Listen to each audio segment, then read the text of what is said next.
মুন্সিগঞ্জ জেলা পুলিশের উদ্যোগে পবিত্র মাহে রমজান উপলক্ষে ইফতার ও দোয়া মাহফিল অনুষ্ঠিত হয়েছে।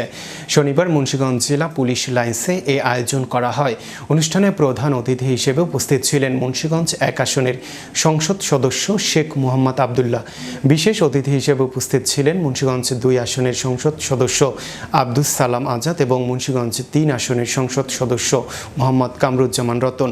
এ সময় আরও উপস্থিত ছিলেন সিনিয়র জেলা ও দায়রা জজ ফারুক আহমেদ, জেলা প্রশাসক ও জেলা ম্যাজিস্ট্রেট সৈয়দা নুরমহল আশরাফে, সিভিল সার্জন কামরুল জামাদ্দার, বাংলাদেশ সেনাবাহিনীর প্রতিনিধি, র্যাব ১০-এর উপ অধিনায়ক, সদর উপজেলা নির্বাহী কর্মকর্তা, ডিজিএফআই এর সহকারী পরিচালক, বিজ্ঞ পিপি ও জিপি সহ বিভিন্ন সরকারি দপ্তরের ঊর্ধ্বতন কর্মকর্তা, জেলার বিভিন্ন থানা, ফাঁড়ি ও তদন্ত কেন্দ্রের কর্মকর্তা সহ মুন্সিগঞ্জ প্রিন্ট ও ইলেকট্রনিক মিডিয়ার সাংবাদিকরা। অনুষ্ঠানে অতিথিদের স্বাগত জানান মুন্সিগঞ্জের police super Mohammad Minhajul Alam PPM. পরে দেশ ও জাতির কল্যাণ কামনায় বিশেষ দোয়া অনুষ্ঠিত হয়।